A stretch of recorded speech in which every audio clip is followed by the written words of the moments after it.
What's up, everybody? Peter Ariz alongside D Money. We are live here.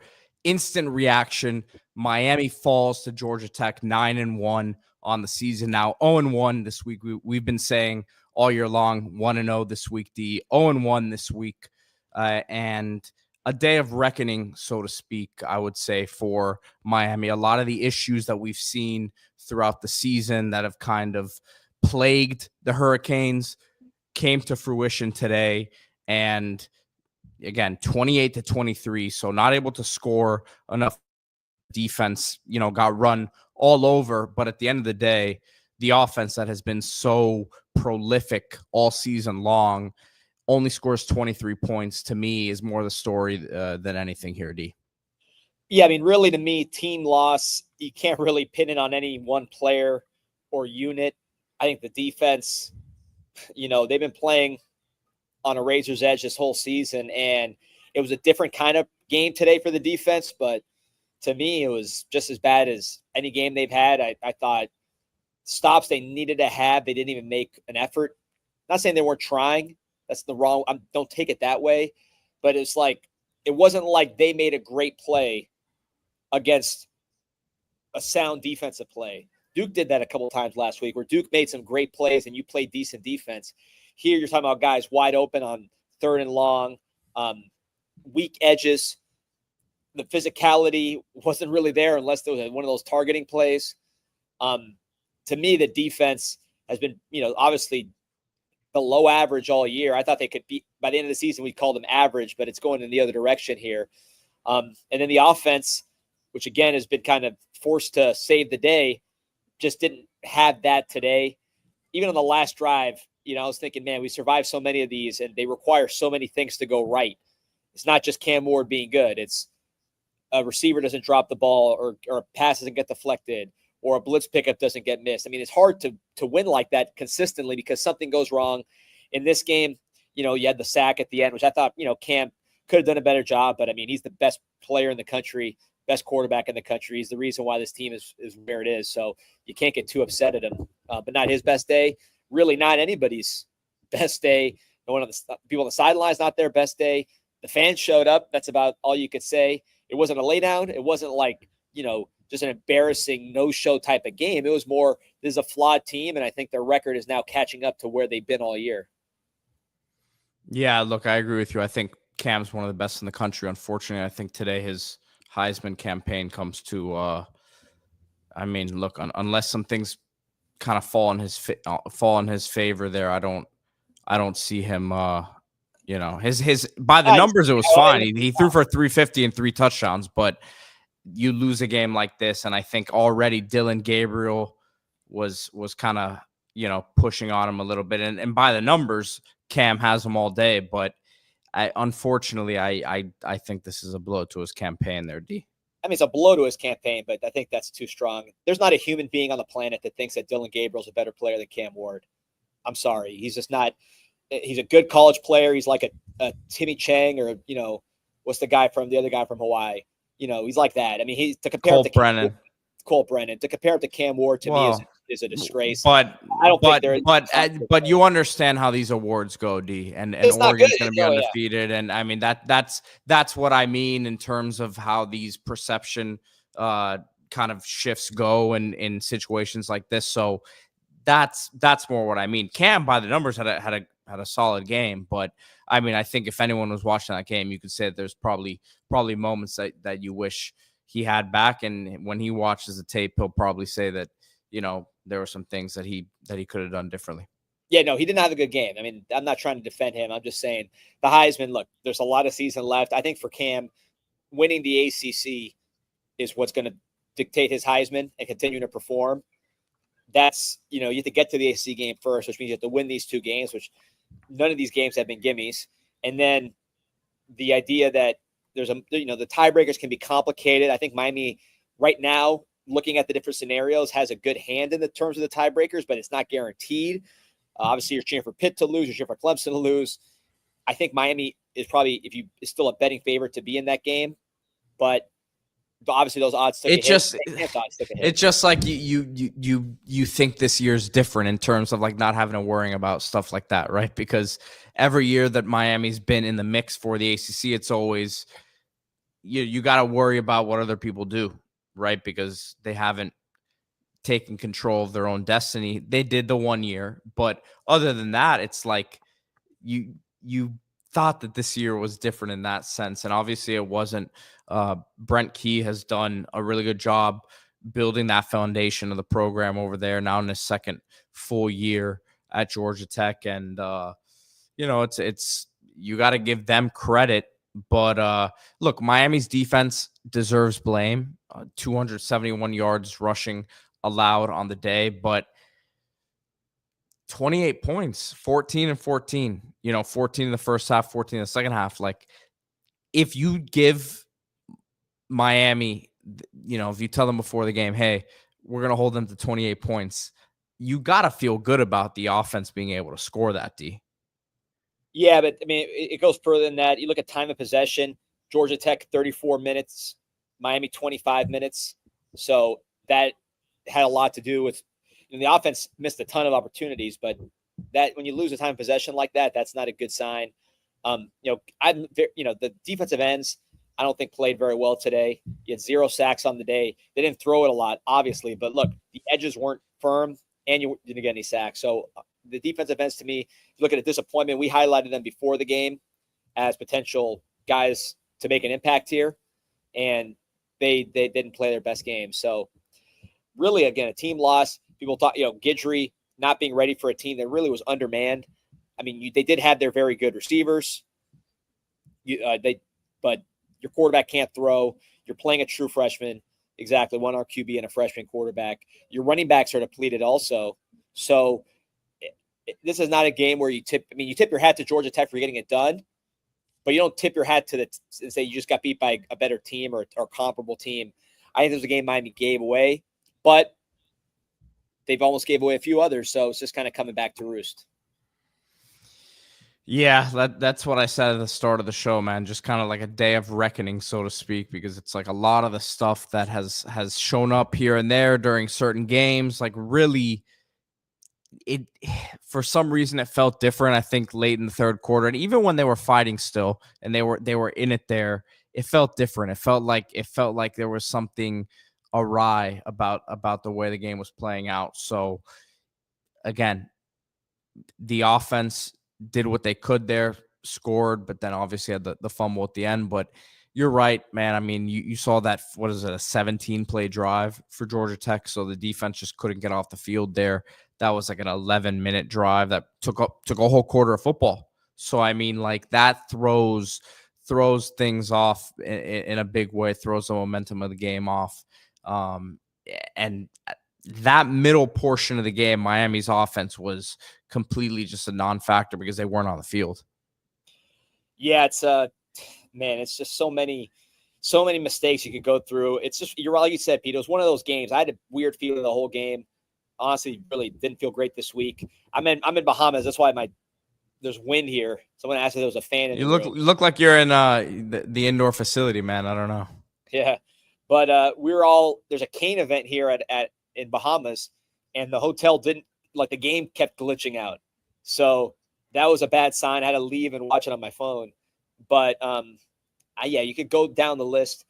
The receivers, I'd love to see this game on the all 22, because there were a lot of times where Cam sat in the pocket for an extraordinarily long amount of time, and you don't know if these receivers were struggling to separate. I know Louis Riddick was constantly complimenting what the corners were doing in coverage. So on the plays we could see, they were, and I don't know if on the plays where Cam was holding the ball, the receivers were struggling to get open. The running game was fine, but because of the way the game was going, we couldn't really get to it. Martinez really in particular was running good. But, you lose your timeout on a special teams mistake where you're not ready for the fake punt. So that's a timeout that would have helped you. Obviously, they ended up getting the first down at the end anyways, but that was not strong. The middle eight, which Cristobal talks about, they had a chance to really get control of the game, did not get it done there. And, I don't know if Daryl Porter's going to be okay. Obviously, that's the biggest concern going forwed, just in the next few games, is Porter going to be okay? You're already very thin at corner. There's thank God for OJ Frederic. Imagine where we'd be if he didn't sign with the Hurricanes. But there's some comments here about like they should have taken the field goals.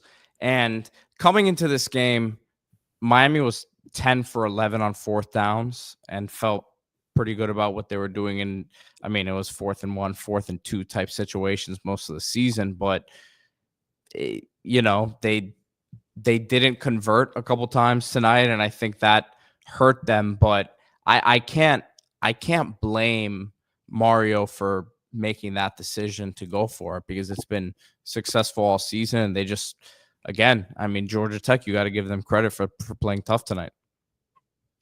Yeah, there are a few fourth downs. Yeah, like you had to go for it. I know some folks are saying take the field goals. You've gone for it all year, and you've been successful. Like, so yes, you can take the 3 points, but then you have people on the other side saying, why don't we go for it there? We'll just easily run for the first down. And obviously it didn't happen. We play action one play, and then Fletcher goes out to the flat, and it's kind of a weird timing there. It was, Fletcher was kind of falling backwards. It was not a great throw by Ward, but it just, obviously was not the intended, play. Yeah, it looked like they were going to Lofton. Lofton was covered. What Riddick was saying, that Fletcher should have turned around earlier. I don't know what the route design was. If that's I could see that being the case, and that's why the timing was messed up. But yeah, that didn't look great. It was just off from the very, very beginning. A lot of throws missed. Look at the throws to Sam Brown in the end zone. Workforce Freebie says yes, but not in a dogfight when you're losing on the road. But look, they were going back and forth at Louisville and doing the same thing and going for it. And you get those first downs, and you end up scoring touchdowns, and the game turns out differently. But it just, again, they couldn't finish the drives the same way tonight. Yeah, I think you're right with who you are. I don't think you change your identity here in November. They just didn't execute. You had a tough, I don't remember if it was 4th or 3rd down, but a tough play with Sam Brown where he didn't hold on to the ball. Jacoby George made some nice contested catches, so kudos to him. Bagging up says we need to stop with the big backs in the pass game. I thought Martinez had a nice one-handed grab.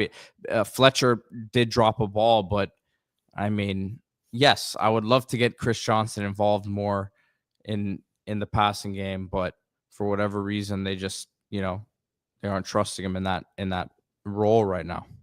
Yeah, those were check downs too. I mean, I don't think they were. Yeah. The Fletcher one was. I think he was a second option on that one. So, and he's done that before. It just when you're on such a razor thin margin, these kind of things can really come back to haunt you. You don't.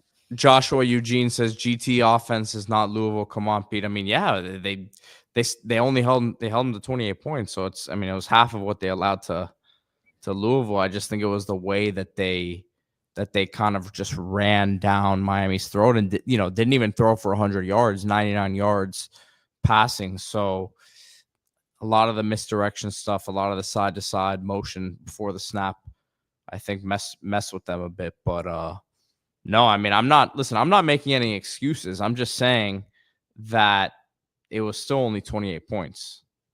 Yeah, look, 271 rushing yards for Georgia Tech, 88 for Miami.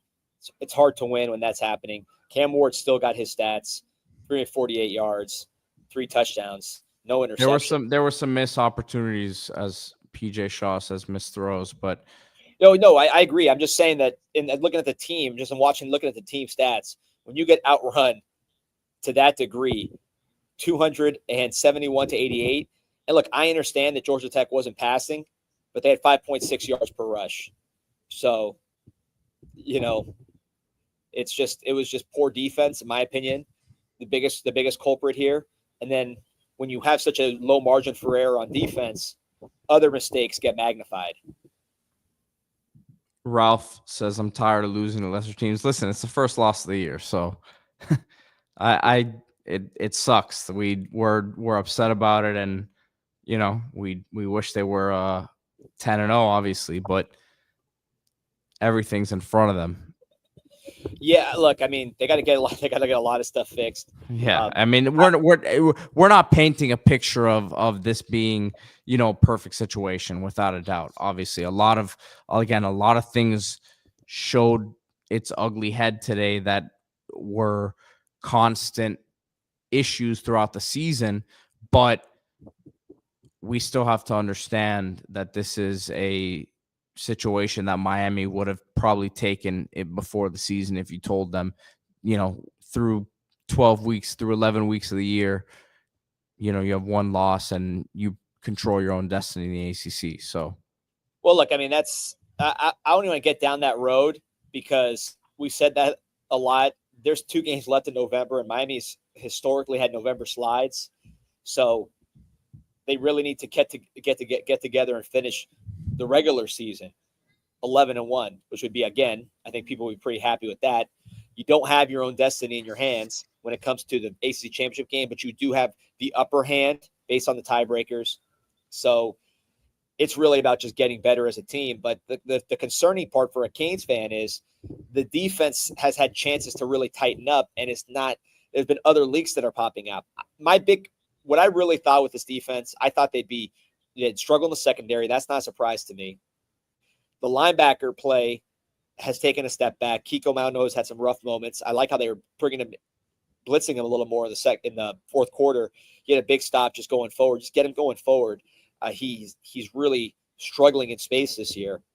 And then the defensive ends, to me, is the real disappointment of the year. Elijah Alston being out hurts, but you have Bain and Barron. You should be doing better than you're doing against the run and the pass. It's just, I thought we'd win games when our offense was scoring because our defensive ends would kill a couple drives, and that just hasn't happened. I mean, how many drives have our defensive ends killed in the last few games? It's been very, very few. Yeah, and look, I there's some comments here about the D tackles as well. I know we had Simeon Barrow go down with an injury, which was a big loss, but I agree. I think that there's some some juice missing there in the interior as well, D. Yeah, he was back at the end of the game, which is a good sign. But look, I hate the worst thing always for a fan is losing before the bye week because it's just negativity for 2 weeks, which sucks. But look, this team will have to refocus. Hopefully the ACC picture gets better so they do control their own destiny by the time this thing is done and they're playing football again. We'll see if Clemson loses here. We'll see if Pitt loses. Both of those things are possible. But really, Miami needs to work on itself, and they have not been able to solve the issue on defense. Getting off the field, they're not that bad on third down defense statistically, but then teams go for it on fourth a lot and convert those. I had no confidence at any point we get off the field. I don't know if you did it either. No, not today at all, for sure. I mean, I just didn't feel like they were, especially when they, the pre-snap motion. I was like, it was messing up our defensive alignment for sure. So didn't have much confidence in that, but I think it's tough. I keep going back to the offense, D, because I feel like Cam Ward got hit more today than we've seen for most of the season. Some of that's on the offensive line, but I think some of that's on him as well, and trying to make plays downfield. But a lot of it too was like, I felt like Georgia Tech was dropping guys in coverage and just pretty much trying to win with 3 or 4. Yeah, I think that's what happened on that last play. That they're down, there were 3 down linemen. They ended up getting a sack on Cam Ward. He was holding the ball. I think the protection on that last play was too bad. I have to rewatch it. I think the movement wasn't the best, and they did have us covered up. But again, when you have that razor thin margin for error, one play like that, and you lose. You just can't rely on coming back like that. We've had so many chances. Every game that's either been close or in this one, which was a close defeat, there's been a chance to really generate separation, whether it was the interception to Restrepo in the Virginia Tech game, whether it was last week against Duke when they went tempo and cut it to 14-7. There's been times in all these games where Miami's had a chance to really pull away and separate. The kickoff return against Louisville that they brought back, And every time Miami has a chance to really create space, they haven't been able to. And I think it came back to bite them today. I thought when they got up 10-7, this thing was going to start getting a little bit too far for Georgia Tech's style of offense, but it never happened. Swerve says checkdowns open all game, but Cam refuses to throw them. I mean, look, it's, obviously I'm sure there was a few opportunities he could have definitely dumped down and probably picked up 7 to 12 yards. But, that's, again, that's the good and the bad you get with him, because there's probably plays that he could have dumped it down that he ends up getting it a little more vertical, and big plays happen from it. So, yeah, and look, there's people saying that this is not on the defense, on the offense. I mean, look, I think it's on both. Maybe I'm just more disappointed in the defense because they've consistently been there and they haven't been able to break out. Offense, you knew there was going to be a game where they were off and they made mistakes. This was the game, but you have 3rd and 18, a guy wide open. The last possession where they were able to get that first down, where you at least had a chance to get the ball back. You're not feeling this defense, and you're particularly not feeling these defensive ends. And the secondary, Daryl Porter went down with an injury again. I don't know how severe that is. Hopefully it's not, for a million reasons, including just his future. But if it is, there's going to be a very depleted secondary heading into a couple games where they're going to try to throw the ball on you.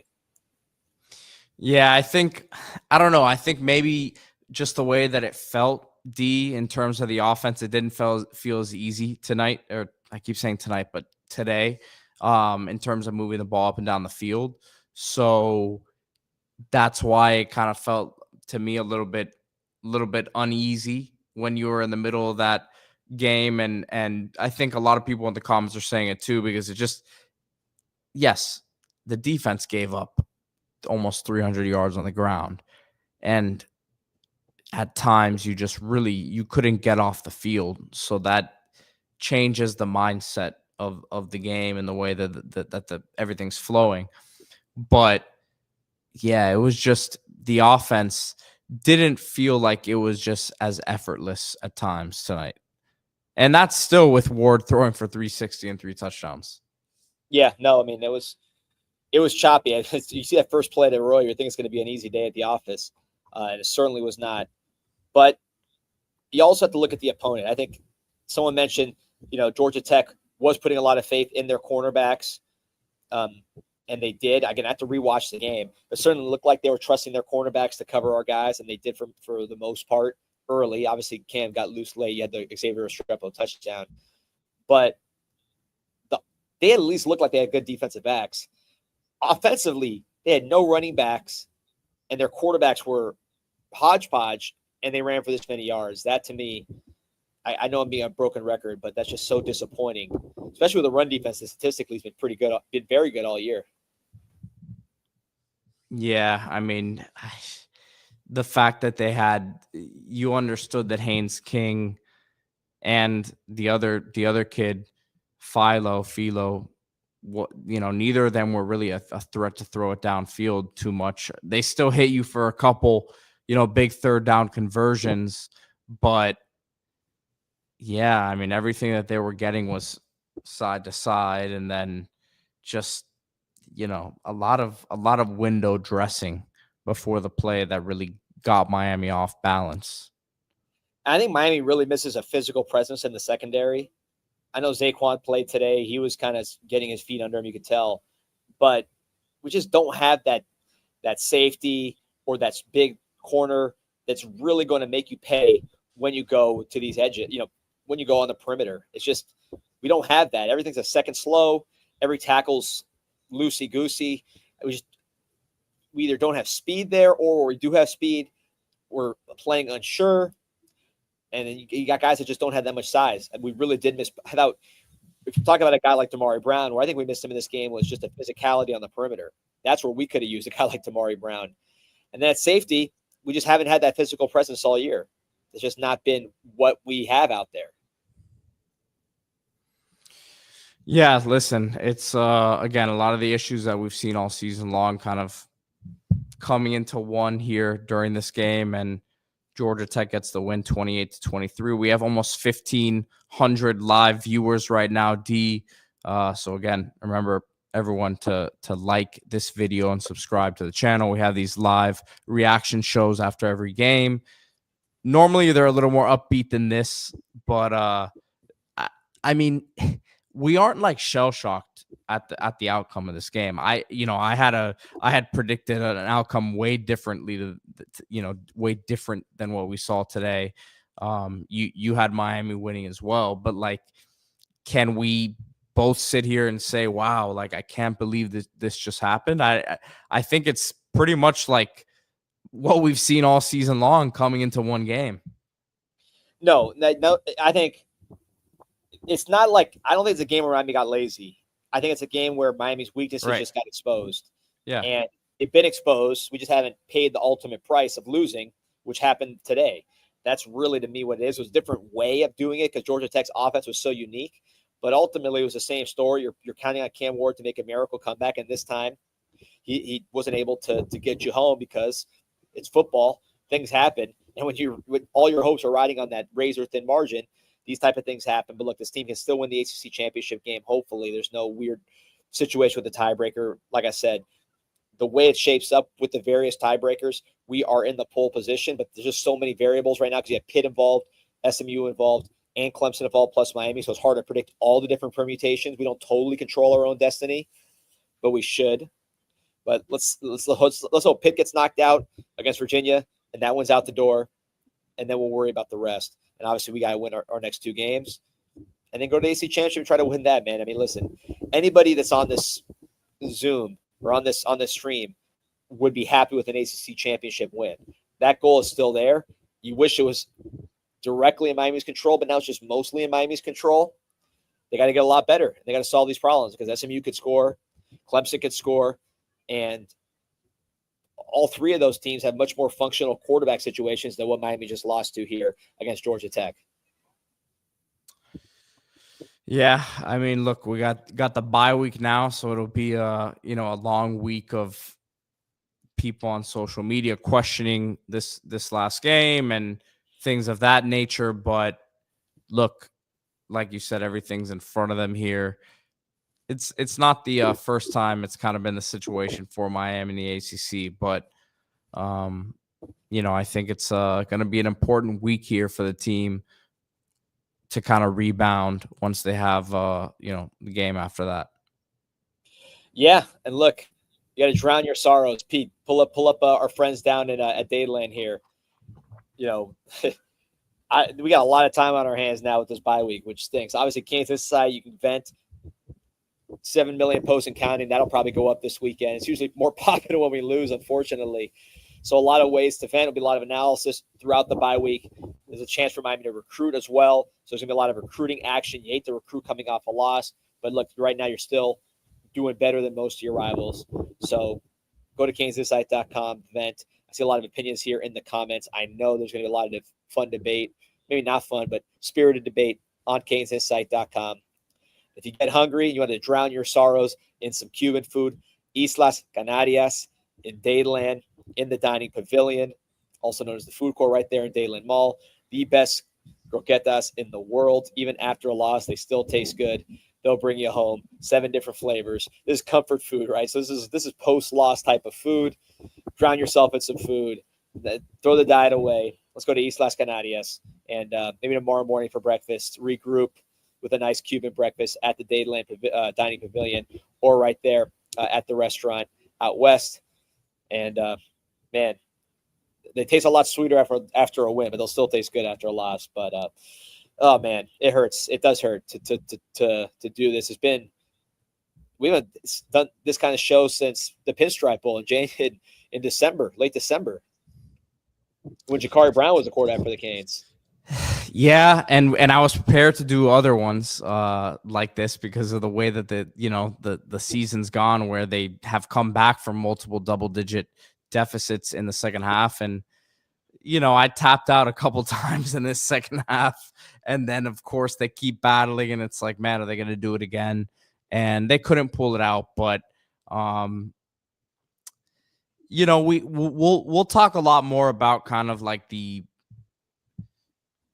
bigger effects of this game, which, look, unless they unravel these next couple games, right, then I don't think it's going to be the end of the world here. But if you look at the national landscape, I don't think it helps in terms of the perception. And already they were doing everything they could to keep an undefeated Miami team down. Win the ACC, get better. That's the goal. That's still the goal.